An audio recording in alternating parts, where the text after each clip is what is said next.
Sí, se escucha, Liz. Ya, gracias. Vamos a presentar a nuestra ponente del día de hoy, a la doctora Eli Quispe-Saga, médico cirujana, egresada de la Universidad San Luis Gonzaga de Ica, con especialidad de médico cirujana pediatra de la Universidad Nacional Mayor de San Marcos. Hizo su residencia en el Hospital de Emergencias Pediátricas y actualmente ejerce la especialidad de cirugía pediátrica en el Hospital Regional de Ayacucho. Le damos la bienvenida, doctora Eli. Muchas gracias por su participación en nuestro curso y su apoyo.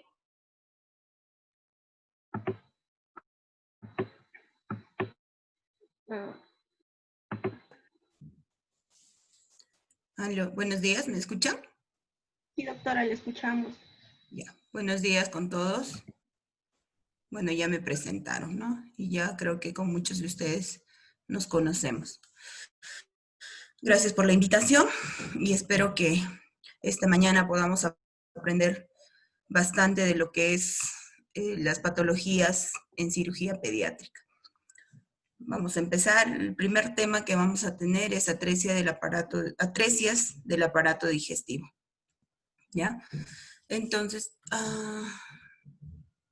chicas, no veo mi diapositiva completa. Ya, ahora sí. Lo muevo, ya. ¿Ustedes ven la diapositiva completa? ¿Sí? Sí, doctora, lo vemos completo. Ya, listo. Entonces, vamos a hablar sobre qué son las atresias intestinales en la etapa pediátrica. Generalmente, casi el 100% de las atresias van a ser malformaciones congénitas del aparato digestivo. Entonces, de acuerdo a la OMS, las malformaciones congénitas o anomalías congénitas o defectos al nacimiento influyen de forma importante en la morbilidad y mortalidad infantil. Actualmente, con el paso de los años, esa mortalidad ha ido disminuyendo. Anteriormente estas patologías los manejaban los cirujanos generales, ¿no? Que lamentablemente pues tenían 1 o 2 meses de rotación en lo que era cirugía pediátrica. Actualmente casi en la mayoría de todos los hospitales a nivel nacional ya cuenta con un cirujano pediatra que está capacitado, que hace su residencia 3 años y se dedica exclusivamente a lo que es patología pediátrica. Dentro de nuestra residencia hacemos 6 meses de patología neonatal. Entonces la capacitación es mayor y gracias a eso la mortalidad infantil ha ido disminuyendo, ¿no? Es una enfermedad crónica y que presenta discapacidad en muchos países, ¿no? Y es una causa principal de atención a la salud del niño sobreviviente. Esto era anteriormente, ¿no? Lamentablemente cuando a un neonato tú lo operas mal, tú vas a cargar toda la vida que ese niño acuda al servicio de salud con diferentes patologías, ¿no? Las malformaciones congénitas, también denominadas defectos al nacimiento o anomalías congénitas, son alteraciones estructurales o funcionales, como los trastornos metabólicos que ocurren durante la vida intrauterina y pueden identificarse en la etapa prenatal, al nacimiento o en un momento posterior de la vida. Eso también se ha avanzado con el paso del tiempo, ¿no? Actualmente muchos ecografistas o ginecólogos ecografistas se capacitan para poder identificar patologías intraútero. Entonces ya tener conocimiento el cirujano pediatra de qué patología va a manejar en ese recién nacido. Entonces la frecuencia esperada es del 2 a 3% en nacidos vivos, del 15 al 20% en muertes fetales, ¿no? Esto antes era del 60 al 80%. Como ustedes ven, acá está, ¿no? De una tasa de prevalencia. ¿Qué tipos de malformaciones digestivas o del aparato digestivo o atresias? Vamos a ver lo que es la atresia de esófago. Mire, se presenta en un 21.8%. Las atresias intestinales, ¿no? Dentro de las atresias intestinales vamos a ver la atresia duodenal y la atresia intestinal de por sí, ¿no? Entonces, embriológicamente, el intestino se va a dividir, ¿no? De la tercera a cuarta semana. El intestino faríngeo o faríngea se va a extender desde la membrana bucofaríngea hasta el divertículo respiratorio. Esto va a ser parte del intestino anterior. ¿Y qué cosa es lo que va a formar? El esófago, el estómago, el duodeno, primero el parte de la segunda porción, ampolla de váter, hígado y páncreas. El resto del intestino anterior se dispone caudalmente con el tubo faríngeo y se extiende en esa posición hasta la evaginación del hígado. ¿Qué forma eso? Duodeno, yeyuno, ilion, ciego, apéndice, colon ascendente y 2/3 del colon transverso. El intestino me está dificultando, es donde aparecemos las imágenes. ¿Esto cómo lo elimino? Chicos, donde aparecemos todos los participantes. Doctora, tiene que extender su pantalla, ampliar su pantalla en la esquina superior derecha. Ya. Pantalla completa le tiene que poner.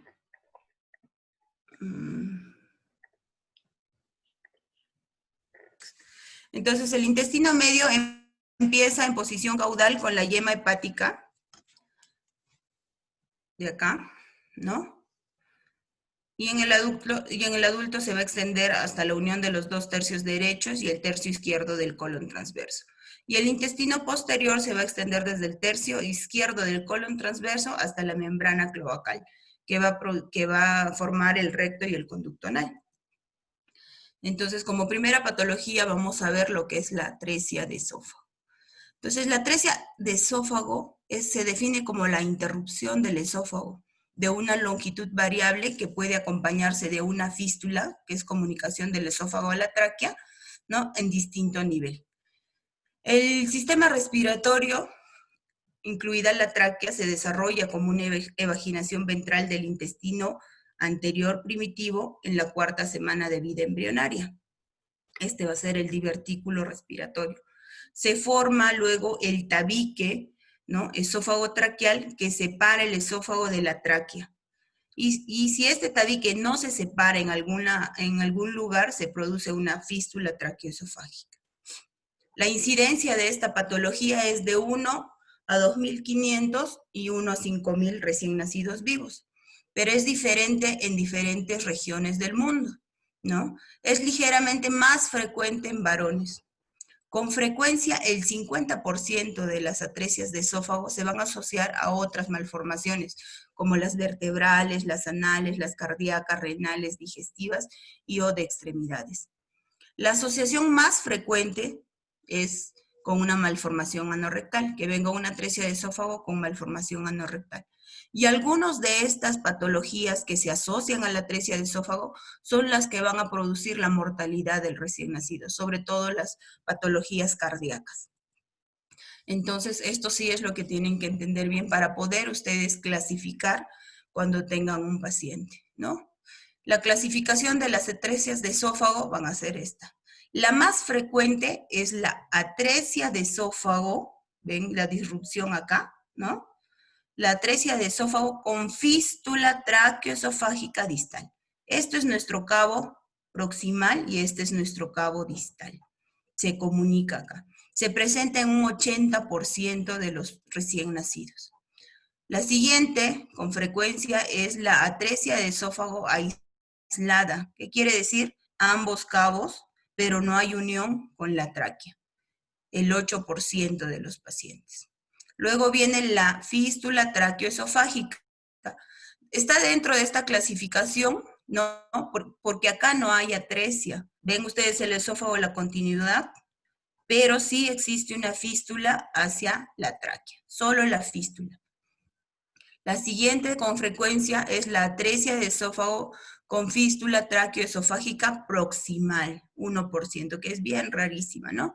Y la atresia de esófago con doble fístula traqueoesofágica. ¿Qué quiere decir? Del cabo proximal y del cabo distal.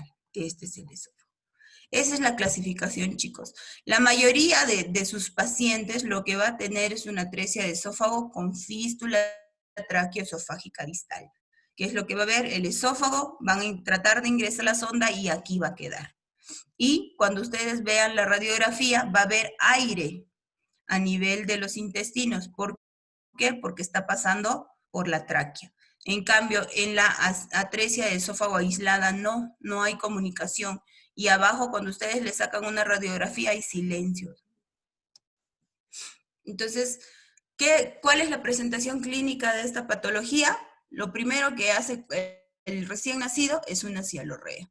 La licenciada, que generalmente son los que manejan al recién nacido, la atención del parto, porque este niño pueden, si es que no lo han diagnosticado prenatal, lo que te va a llamar la licenciada y te va a decir, doctora, tiene cialorrea. Hemos intentado pasarle la sonda, porque como tiene cialorrea, lo primero que hacen es colocarle una sonda orogástrica. No pasa. Entonces, con esto hay compromiso también respiratorio con cianosis por aspiración. ¿Qué pasa? La saliva sale y el niño pasa hacia la tráquea esa saliva y se aspira, ¿no? Puede haber distensión abdominal por el aire que pasa del pulmón hacia la vía digestiva. Los vómitos pueden ser lácteos si es que no se dan cuenta, no hay una cialorrea, la mamá le da de lactar, vómitos. Y durante el embarazo, polidramnios. Entonces acá vamos a ver de acuerdo al tipo de atresia. En la atresia tipo 3, que es la que les dije que es la más frecuente, ¿no? Que es el cabo, nosotros le llamamos cabo proximal del esófago y cabo distal del esófago. Entonces, en el cabo distal va a ir hacia la tráquea y se va a formar una fístula. ¿Qué va a haber principalmente? Cialorrea, cianosis y tos. Y también puede haber disnea, disfagia y neumonía por aspiración. La tipo 1 es la que no tiene fístula, ¿no? ¿Qué hay ahí? Vómitos, cialorrea, cianosis. Puede morir al recibir la primera toma de leche a causa de la aspiración masiva. Pone y se va directo a la tráquea, ¿no? Por eso es que cuando uno dice, le pongo sustancia de contraste para sacarle una radiografía para ver bien si no hay pase, pero esa sustancia de contraste puede pasar al pulmón y no es recomendable. Y la atresia tipo 4, ven que tiene 2 fístulas acá, en el cabo proximal y en el cabo distal. Y la tipo 5, que es menos infrecuente, va a presentar menos síntomas y el diagnóstico va a ser tardío. Y generalmente, ¿cuándo es lo que uno va a descubrir esta fístula? Puedes descubrir incluso 2 años, 3 años, hasta he visto de 12 años. ¿Cuándo? Cuando ese niño tiene neumonías frecuentes. Hasta los 5 años existen patologías respiratorias y los niños se enferman frecuentemente. Pero pasados los 5 años sigue presentando neumonías y esta fístula no las pueden ver. Entonces le hacen una broncoscopía y ahí el neumólogo recién diagnostica e indica que hay una fístula tráqueo-esofágica, ¿no? Entonces, el diagnóstico. ¿Cómo vamos a hacer el diagnóstico? Prenatal, una buena ecografía por un buen ginecólogo, ¿no? Polidramios, cámara gástrica ausente o pequeña, o por un radiólogo también. Ellos te van a indicar, aquí hay algo. Ellos van a sospechar y van a determinar, ¿no?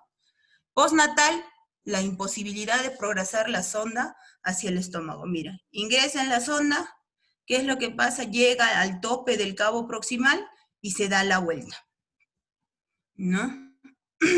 Cialorrea, episodios de ahogo durante la alimentación. Y acá, ¿qué es lo que haces primero? Sacas una radiografía. Y en la radiografía tú vas a ver que la sonda no pasa. ¿Ven acá? Acá está la sonda, de acá. Y ahí es donde está el cabo esofágico. El pulmón, y acá ven que hay aire distal. Entonces, ¿qué malformaciones se van a asociar a las atresias de esófago? En aproximadamente un 30-50% de los casos, las atresias de esófago aparecen asociadas a otras anomalías, siendo más frecuentes las cardíacas y pueden formar de una asociación que se llama Bacter. Las malformaciones vertebrales, anorrectales, cardíacas, traqueales, esofágicas, renales y radiales o de extremidades, ¿ya? Entonces, miren, solamente la atresia de esófago con alguna anomalía cardiovascular es el 35%. Bacter se presenta en un 25%, que viene todas estas malformaciones. Asociado a una malformación gastrointestinal, 24%. Acá, ¿dónde? En un DAO. Un DAO puede tener atresia de esófago y puede tener atresia duodenal también, y malformación anorrectal. Génitos urinarios, esqueléticas. En las esqueléticas, ¿qué cosa vamos a ver más frecuente? Hemivértebras, ¿no? Y neurológicas que pueden estar asociados. Entonces, tenemos un neonato que nació con una atresia de esófago. Vamos a ir viendo ya, ustedes pueden trabajar posteriormente en un hospital, en el internado, y después del internado van a hacer serum. Entonces, son diferentes, van a haber diferentes conductas que ustedes van a tener. Digamos que están haciendo el internado. Llega el paciente, ¿no? Referido o que nace en el hospital. Entonces tienen que hacerle todo el control al neonato, ¿no? Todo el inicial. Le tienes que poner en posición semi-Fowler y el manejo mínimo, ¿para qué? Para evitar que ese niño esté con reflujo gastroesofágico. Tienes que colocarle una sonda. Hay una sonda que posteriormente se los voy a enseñar. Acá solamente tenemos una sondita, ¿no? Yo les mando a poner 2 sondas para reemplazar la sonda Republic, que es una sonda que va al cabo, hacia el cabo esofágico, hacia el fondo, que tiene que aspirar, y otra sonda que está en la boca, porque el del cabo esofágico para que no se llene, y el de la boca para que no pase la tráquea. Ver el medio interno de tu paciente, tienes que ponerle profilaxis antibiótica, ¿no? Y aquí es lo que le dijo, ¿no? Drenaje del cabo proximal con la sonda de doble lumen, que es la que se debería utilizar, pero acá no tenemos. Se llama sonda Republic. Para aspiración constante que impida el acúmulo de esa saliva. Tú no le puedes dejar sin una sonda de aspiración. ¿Por qué? Porque lo que va a hacer es llenarse ese cabo proximal y la cavidad oral y pasar a la tráquea y se producen las neumonías aspirativas. Esta es la sonda de doble lumen. Vean ustedes, ¿ven? Una que tiene un aspirador y el otra que tienes que estar jalando constantemente para que no se llene ese cabo. Y siempre ponerlo en posición semi-Fowler a tu paciente. Igual, si nace en sus establecimientos de salud, ¿no? Igual, ponerla en posición semisentada, ¿no? Y aspirarle con una sonda. Si ustedes quieren una jeringa de 20, lo ponen al extremo y lo van le ponen a presión negativa, como le llamamos nosotros, para que esté constantemente aspirando. Entonces, acá no se ve el video del tratamiento quirúrgico.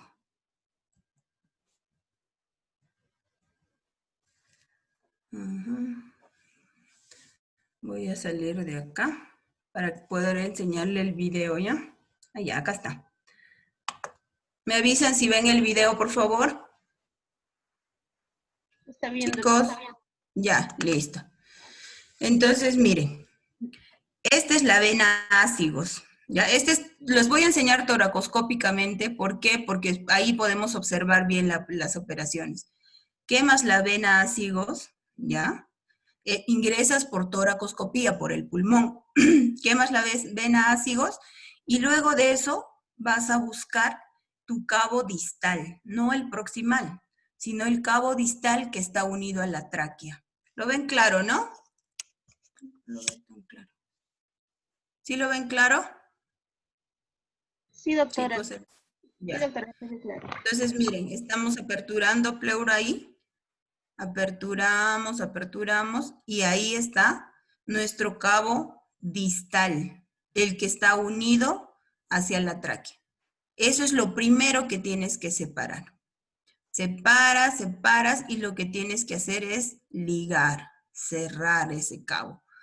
Y muchas veces en las complicaciones, ¿qué pasa? Este cabo, esta fístula, como el esófago va a estar encima, se vuelve a refistulizar. Esa es una de las complicaciones posteriores en un porcentaje del 10% que se presentan en los pacientes. Ligas bien, le das doble nudo, algunos lo hacen con el clip para las vesículas que utilizan, o el Hemoloop. Y de ahí buscas tu cabo proximal. ¿Ven? Que debe estar hacia la zona de arriba. Buscas, hallas, este ya es el cabo proximal del esófago. ¿Ves? Liberas, tienes que liberar ese esófago, liberas todo lo que puedes. ¿Por qué? Porque ese cabo proximal debe estar hacia arriba. Y la distancia que hay entre ese cabo proximal y tu cabo distal, cuando es una atresia tipo 3, generalmente es corta, digamos 1 o 2 centímetros, pero igual tienes que traccionar para que los dos se unan, se junten, y cuando no se haga dehiscencia, no se puede abrir, no tiene que haber presión ahí. En cambio, en el tipo 1, tú tienes que esperar 3 meses para operar, porque ambos cabos van a crecer, ambos cabos esofágicos van a crecer de acuerdo a lo que van pasando los meses. Entonces, ¿qué haces con tu niñito para que coma? Porque no lo puedes dejar sin comer. Le haces una gastrostomía y por la gastrostomía alimentas al niño. ¿Ve? Ahí unes cabo con cabo distal, acá está ligado el cabo distal, le pones el primer punto y recién cortas para que no se te vaya a ir. Cortas ahí, cortas tu cabo, ese es tu cabo distal, lo que están cortando. Ya, cortas cabo distal. Después de cortar el cabo distal, lo que vas a hacer es pasar una sonda. Ahí unes, el primer punto lo dejas ahí, unido. Cabo proximal con cabo distal. Luego de eso, abres recién tu cabo proximal. Y para seguir operando, ahí va a abrir el cabo proximal. A ver, ¿dónde estamos? Vamos a ver un poquito. Ya, ahí está. ¿Ves? Es tu cabo proximal y lo vas uniendo. Vas uniendo y de ahí lo que vas a hacer es pasarle la sonda. ¿Qué haces? Mira, al anestesiólogo le vas a decir que le coloque una sonda, esa sonda, y está, ahí está. ¿Ves? Esa es la sonda que va a ir, lo pones, lo haces pasar por tu cabo distal y eso te va a servir para que puedas alimentar a tu niño también. Y después cierras, unes el esófago. Esa es la operación de la atresia de esófago. ¿Ven? Le dejas un dren torácico, ¿no? Este es el dren torácico para que pueda listo. Entonces, ¿qué complicaciones puede tener la atresia de esófago posterior a la operación? Puede haber dehiscencia de la anastomosis, eso es lo que ustedes han visto que hemos suturado, ¿no? El niño puede estar inquieto, cianosis, dificultad respiratoria, y por el tubo que tú le has puesto, tubo torácico, va a salir saliva, ¿ya? Dependiendo de la cantidad de saliva que salga, ¿no? Puede ser mínima, de flujo bajo, flujo alto, va a ser tu determinación si lo vuelves a operar o no. Si el flujo es bajo, simplemente tú lo vas a dejar y esperar porque en 14 días esa dehiscencia va a cerrar por sí sola, ¿no? Pero si tú ves que es alto, tienes que volver a entrar y tratar de cerrar nuevamente la Ahora, esto es a corto plazo, posoperatorio casi. La estenosis es a largo plazo. Ocurre en el 35% de los casos. ¿Qué pasa? Como tú has suturado, has cosido, en esa zona donde has suturado, has unido ambos cabos, se produce una estenosis. Y estos niños entran a sala de operaciones a que se les dilate, ¿no?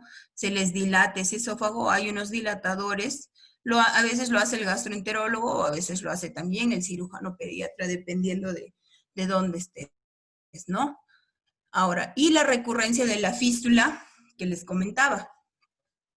Ocurre en el 10 al 15% de los casos.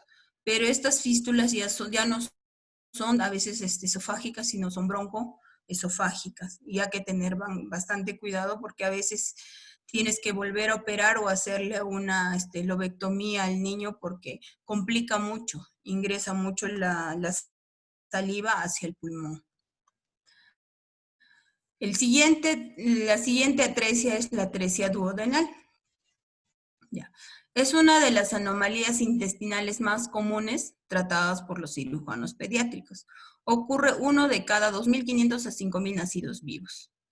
En el 25 a 40% de los casos, las anomalías se van a relacionar con el síndrome de Down.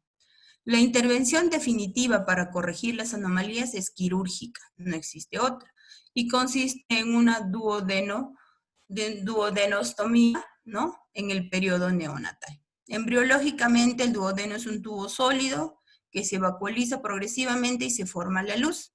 La detención de este proceso provoca la atresia o estenosis asociada a un páncreas anular. También tenemos tipos. El tipo A, que va a ser la atresia duodenal, este es el cabo, acá siempre vamos a hablar en lo que es atresias cabo distal y cabo proximal. El cabo proximal dilatado, como ustedes ven, ¿ya? Y el cabo distal fibrótico al inicio y luego viene la continuidad del intestino. El tipo B, la cuerda o es más larga. Igual, cabo distal, cabo proximal dilatado y cabo distal. El tipo C, hay una membrana. ¿Ven? El cabo distal, está la atresia por dentro. Acá pueden ver esto, el duodeno, y esta es la atresia. En estos niños pueden comer los primeros días. Y normal hacer las deposiciones, pasar el aire. Pero esta membrana se ocluye con el paso de los días y inicia los síntomas de una atresia duodenal. Cuando tú le sacas la placa vas a ver igual la imagen que les voy a mostrar. Y el D es por un páncreas anular que produce también una atresia duodenal. El cuadro clínico prenatal, polidramnios materno. Los vómitos pueden ser lácteos o biliosos dependiendo dónde esté ubicado la atresia. Ustedes saben que ahí va a desembocar el conducto biliar, ¿no es cierto? Distensión gástrica también va a haber. Estas son las placas, una sola burbuja, vean. Y acá ven aire, es porque esta ha sido con membrana. ¿Ya? Igual acá, una sola burbuja, bien dilatada, una sola burbuja. Entonces, lo que pedimos en todas las atresias intestinales nos ayuda, y hasta ahorita no hay otra que nos ayude, nos dé luces o diagnósticos certeros, es una radiografía. Una radiografía de abdomen de pie y de cúbito, ¿no? El enema de colon que se les hace con sustancia de contraste es más que nada para ver si hay una malrotación intestinal, porque en estos niños la mayoría son malrotados también. Ahora, la de estómago y duodeno, una radiografía de contraste tampoco se recomienda porque no va a pasar, ¿no? ¿Qué hacemos con estos neonatos? Lo primero, sonda orogástrica. A todas nuestras atresias, sonda orogástrica. Le iniciamos NPT ya a estos niños. ¿Por qué? Porque después del postquirúrgico, por lo menos, va a estar 5 a 7 días sin comer nada, ¿no? Corrección de deficiencias hidroelectrolíticas. Tú, para programar a un niño para sala de operaciones, tu niño tiene que estar completamente estable, lo máximo posible. No hay ninguna emergencia quirúrgica neonatal que tú tengas que operarle sí o sí sin que tu niño no esté estable, porque es peor. Si tu niño está anémico, si tu niño tiene deficiencias hidroelectrolíticas, cuando tú operas, eso puede ser factor para que haya dehiscencia. La corrección quirúrgica que se realiza es una duodeno-yeyunostomía, ¿no? Que es o hay una duodenostomía, que es el procedimiento de elección, dependiendo de dónde esté ubicado ¿no? Extirpación de membrana y la operación del LAT, si es que se asocia con malrotación intestinal. Entonces, igual. De video. ¿Cómo eran antes? ¿Cómo lo hice?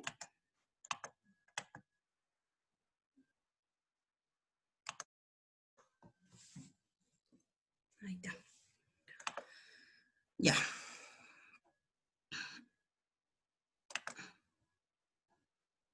Entonces, este es un videíto que encontré para que ustedes puedan ver. Para que ustedes puedan ver lo que es la formación de la atresia, ¿no? Miren. Entonces viene, este es el intestino delgado, el intestino grueso, el estómago, y atrás va a estar el duodeno. ¿Ya? Yeyuno, ilio y la parte del duodeno. Acá. Entonces, a la cuarta semana se va a formar ya el duodeno. Se va a ir formando, va a haber la luz intestinal, ¿no? Ahí va a haber el esbozo del duodeno y ya va a haber la luz intestinal. Miren el intestino cómo se va formando, ¿no? De algo plano y va a empezar a hacer la formación. La formación del clivaje y la luz. La luz para la 10ª semana. 8ª o 10ª semana. Hasta ahí ya debe estar formado el duodeno. Desde ahí ya viene la atresia duodenal. Uno ya puede ver que hay trastornos. Si hay un ecografista que lo determine bien, incluso desde las primeras semanas uno puede diagnosticar una malformación, ¿no? Y se ven, siempre el cabo proximal va a estar bien dilatado. Este es el tipo A, ¿ven? Acá está la atresia. Ahí está separado. El tipo B, que está separado ambos. Hay una fibra acá, una cuerda, puede ver una cuerda. La cuerda acá. ¿Ves? Entonces, esos son los tipos de atresia duodenal. ¿Qué es lo que pasa? El alimento no va a pasar, la leche se va a quedar y eso es lo que hace. Al primero nosotros no sospechamos de una malformación, entonces empezamos a darles leche y dilata el cabo proximal y ese niño vomita, ¿no? Por eso es que le ponemos una sonda. Entonces, y acá, este es para que ustedes puedan ver una operación de atresia duodenal, laparoscópica también, ya que en otros países lo hacen. Acá está el duodeno, miren, este es el cabo. Tienes que liberar. ¿Qué es lo que haces acá? Haces la maniobra. Hay una maniobra donde separas el colon, ¿no? Kocher se llama la maniobra, donde vas a separar el colon transverso, porque si no, no vas a poder llegar al duodeno. Separas y vas a encontrar tu cabo proximal. Y donde tú veas que el cabo distal puedas hacer la anastomosis, la haces bien amplia. Esta anastomosis tiene que ser bien amplia, bien grande, y tiene que ser, el cabo proximal tiene que estar arriba y el cabo distal abajo. ¿Para qué? Para que pase el contenido. Si esta anastomosis se abre, ahí compruebas que no haya nada. ¿Cómo compruebas? El anestesiólogo por la sonda va a pasar aire y tú le colocas agua. Y si sale burbuja, es que necesita todavía puntos. Y tú ahí le pones más puntitos para que no se te pueda abrir. ¿Qué es la complicación más grave de una atresia duodenal? Es la fuga de anastomosis, ¿no? Y esto te puede producir una sepsis local y una lesión quirúrgica de vía biliar también, ¿no? Es bien complicado manejar una fístula duodenal. Una fístula a nivel de intestino del ilio, todavía del ilio es más fácil, del yeyuno todavía es más difícil, pero del duodeno es mucho más complicado. Entonces, estos pacientes, ¿qué hacen? Ustedes saben que ese es casi lo que va a salir es secreción biliar pura. Y eso daña toda la zona de la piel. No puedes manejar una fístula de una atresia duodenal. y muchas veces cuando se produce la dehiscencia de estas anastomosis, los niños terminan falleciendo, ¿no? Sepsis local, ya. A largo plazo va a haber un reflujo alcalino, una ulceración péptica, a veces hay éstasis duodenal con síndrome de asa ciega y el dolor abdominal recurrente, ¿no? En los niños que pueden quedar. La siguiente atresia es atresia yeyuno-ileal.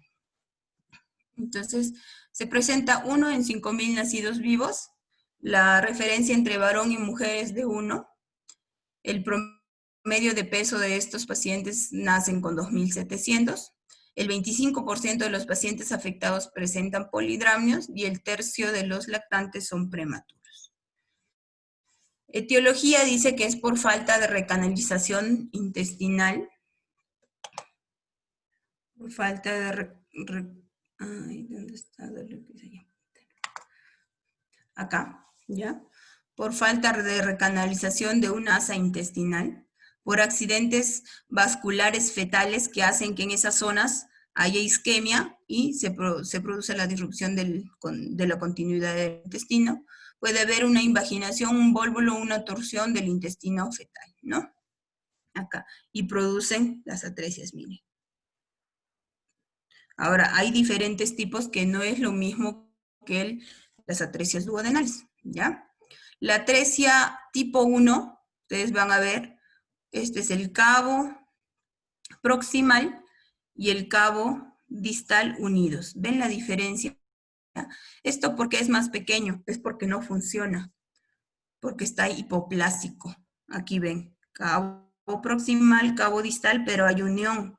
No hay el mesenterio, que es la irrigación, continúa y irriga los dos, no hay una separación. ¿Cómo lo descubre? Solamente por la diferencia de tamaño, ¿no? El de tipo 1, ¿ven? El cabo proximal y el cabo distal, separados simplemente acá.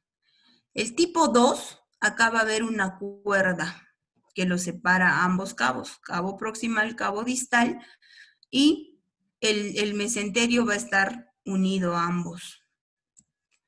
El tipo 3A va a haber defecto de mesenterio, ya va a estar separado, cabo proximal, cabo distal, y va a haber defecto de mesenterio. El 3B, que es la atresia más complicada, que nos puede tocar tanto como el 4, esto se le llama el apple peel, como cáscara de manzana, le dice. Mire, todo este es el intestino. Viene el colon, el ciego, viene el asa proximal, que puede ser a nivel yeyunal o a nivel ileal, y después de esto viene este intestino. Lamentablemente este intestino que está acá no va a funcionar, porque su irrigación mesentérica no es adecuada. Por más que tú lo trates de unir, esta irrigación no va a dar, y muchas veces se tiende a necrosar, como ven acá.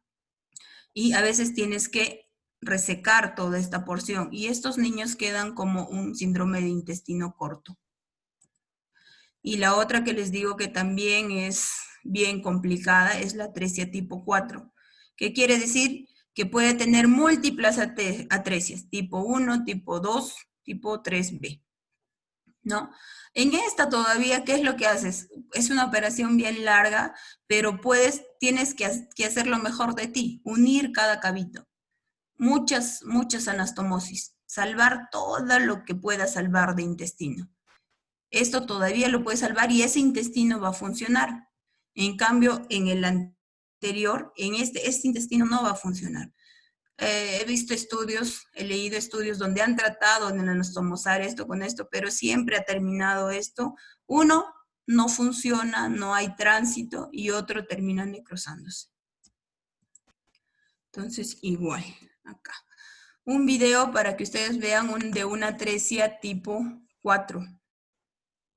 Entonces, vamos a ir avanzando. Esta es la radiografía, ¿no? Igual laparoscópica, ingresa. Miren, aquí van a observar, ya.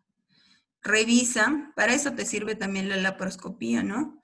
Ingresas y empiezas, tienes una visión más panorámica de lo que es abrir al niño, que tienes que sacar las asas intestinales, ¿no? Hacia afuera de la cavidad. En cambio, acá viene, Observa y viene esta zona dilatada, es hasta donde hay unión desde arriba, ¿no? Por donde ingresa todo el contenido intestinal. De ahí vienen las zonas atrésicas. Estómago, ¿no? Ese es estómago y ese es atresia. Ese es el epiplo. Lo separa para que pueda ver bien. Y ahí empieza. Tienes que buscar un cabo y empezar a seguir, ¿no? Buscar, tienes que revisar bien. Todo tu intestino va revisando, ¿ven? Y acá funciona, supuestamente está bien. Plan, primera zona atrésica.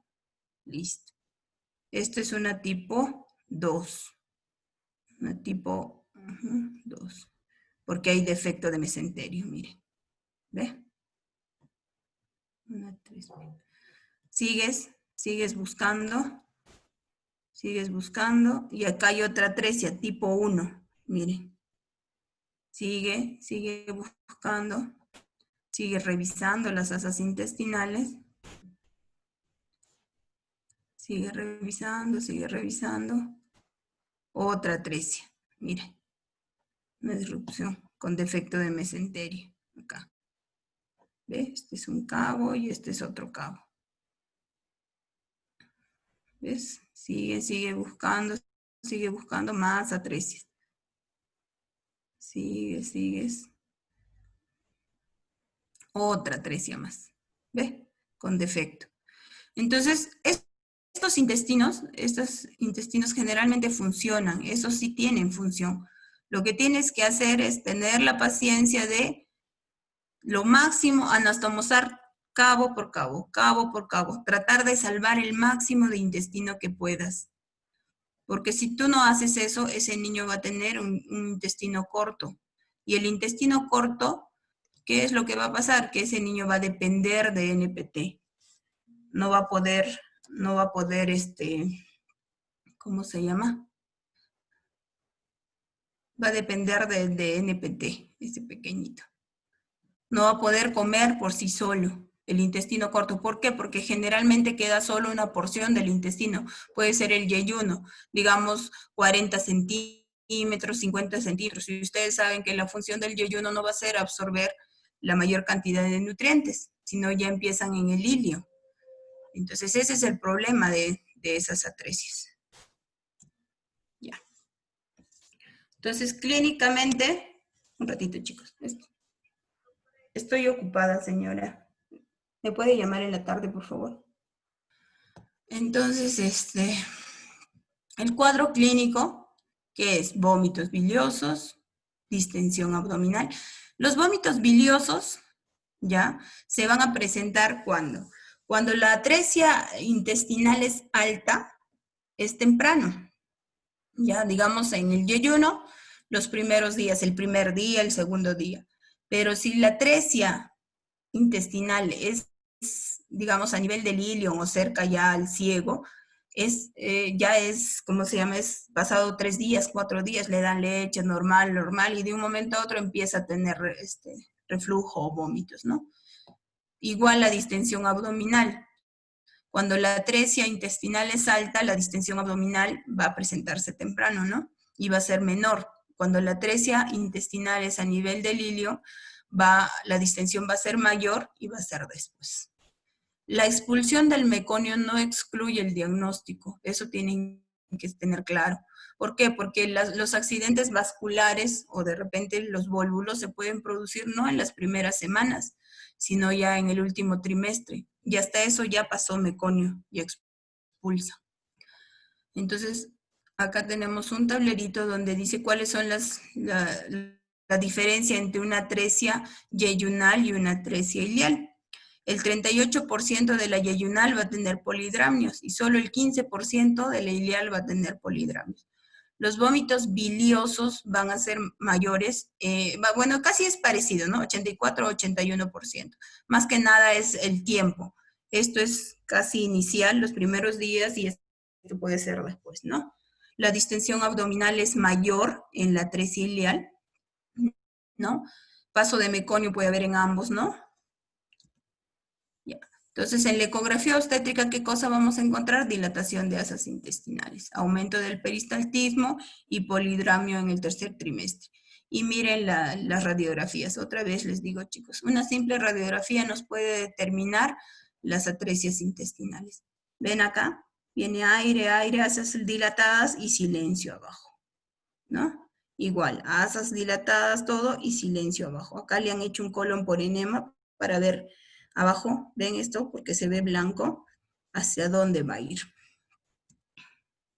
El tratamiento, igual, sonda orogástrica, corrección de líquidos, electrolitos, estabilizarlo y realizar la intervención quirúrgica. La intervención quirúrgica, tú le tienes que explicar a los padres de familia, a los padres,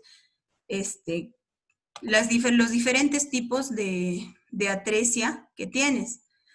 Puede ser, tú tienes que decirle, señora, su hijo tiene una atresia intestinal. Dependiendo de la placa ya tú vas a sospechar, dependiendo de la clínica ya vas a sospechar.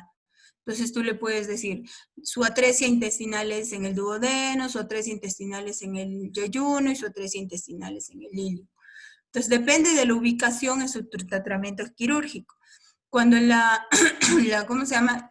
La atresia intestinal es al nivel del ilio, tienes que dejarle, pues tienes que hacerlo, primero tienes que tratar de anastomosar. Pero si tú ves que ha pasado muchos días y que ese intestino está muy inflamado y que puedes tener riesgo a que se pueda abrir, entonces prefieres hacerle una ostomía, una ileostomía. Le puedes hacer, hay una ileostomía que se llama la ileostomía Santulli, ¿no?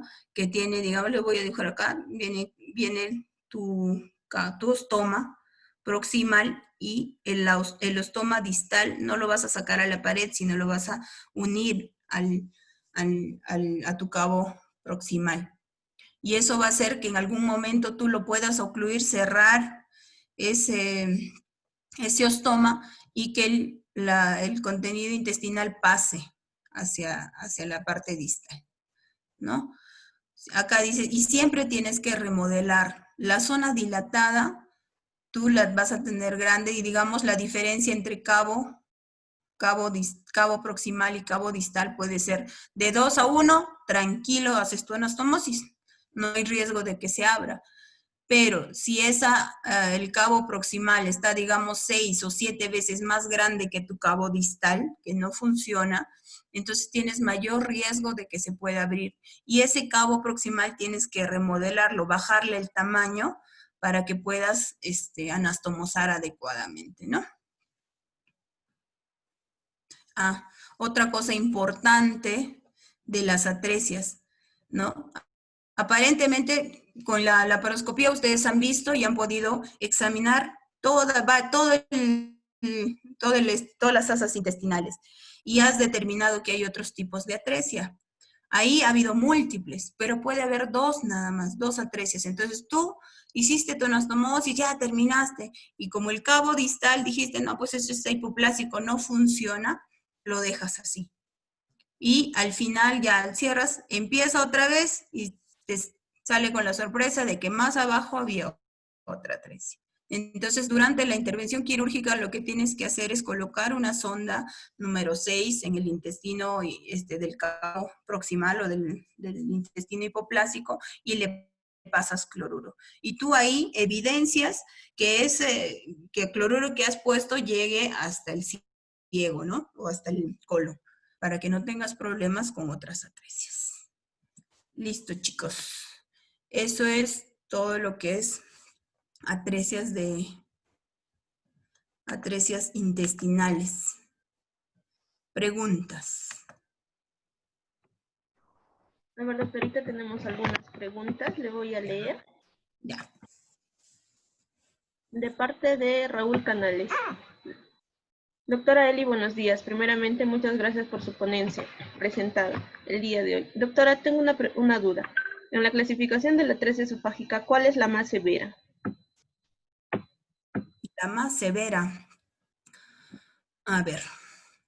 La más común es la tipo 3, ¿ya? Y esa es la que tú puedes resolver digamos, en los primeros días de nacido.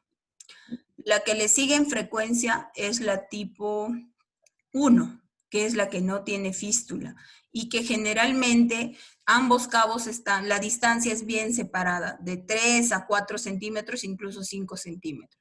Y al querer unir tú después del nacimiento, lo que puedes hacer es que esa anastomosis que tú realizas se abra, ¿ya?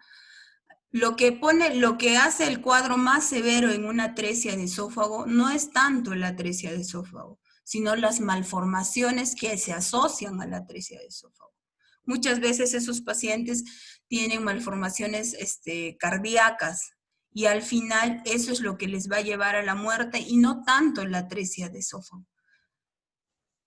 Ahí creo que esa es la respuesta.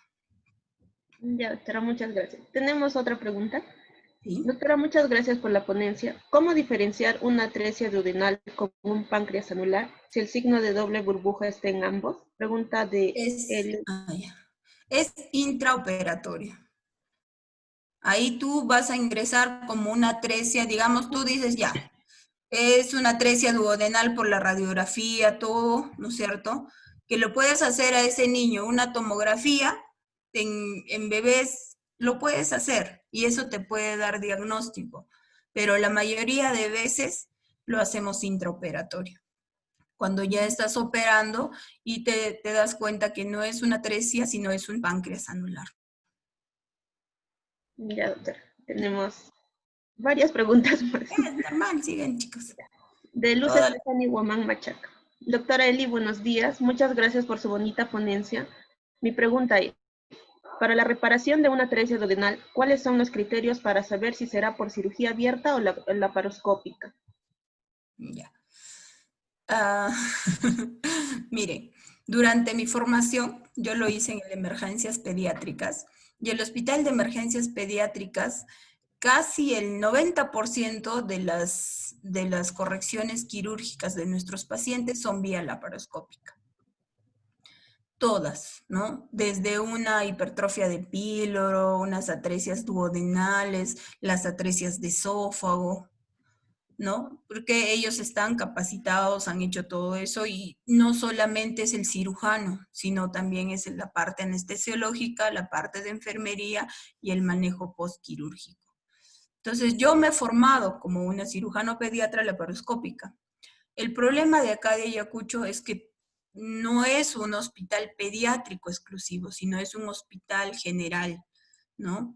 Entonces tú tienes que empezar a formar a tu personal para que puedan apoyarte en el tema de la laparoscopía. Tú, todas las atresias duodenales y las atresias de esófago, los puedes programar como laparoscópica, pero depende de todo tu entorno para eso, para tener lo mejor para tu paciente.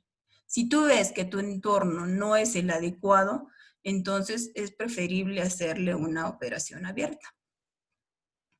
Esa es la respuesta de eso. Ya, doctora. Tenemos otra pregunta de Giselle Infante. Doctora, muy buena ponencia, gracias. ¿Cuál es el mecanismo fisiopatológico por el que se produce el polidramios en la atresia intestinal? ¿Qué alteraciones hidroelectrolíticas presentan? Ya. El polidramios es porque no hay síntesis del, digamos, el niño, el feto, se traga el líquido amniótico, pero igual que se traga, lo elimina, ¿no es cierto? Lo va eliminando, sintetizando, y eso hace que tenga una cantidad de líquido. Pero cuando hay una atresia no hay el pasaje adecuado. Y se va formando, aumentando el líquido, ¿no? Ese es. Ahora, la siguiente pregunta es... ¿Qué alteraciones hidroelectrolíticas presentan? Trastornos de sodio, de potasio, y puede haber, eso más que nada que tienen que corregir, ¿no? Al hacerle el AGA, cuando el paciente nace, le hacen el AGA y con eso es. Ahora, ¿cuándo es más los trastornos hidroelectrolíticos que se presentan? Cuando los pacientes son referidos o han pasado los días, ¿no? Cuando tú diagnosticas al paciente el prenatal, ya sabes lo que tiene. Entonces, generalmente este niño te nace estable y lo puedes programar rápidamente. Pero cuando te lo refieren al segundo o al tercer día, niños que han comido, les han dado la leche, todo, ¿no? Y no ha pasado, y hay distensión del cabo, dilatación del cabo proximal, y hay residuo gástrico elevado, todo eso. Entonces, eso es lo que les producen los trastornos hidroelectrolíticos. Y eso sí o sí se tiene que corregir. Niño que viene referido, todos los niños que vienen referidos, pasados 2, 3 días, vienen con sus trastornos hidroelectrolíticos, que tienen que compensar los neonatólogos para que recién nosotros podamos ingresar a operar. Siguiente pregunta, chicos. Doctorita, esas son todas las preguntas hasta ahora. Ah, ya. Pasaríamos a realizar el siguiente tema. Ya. Entonces,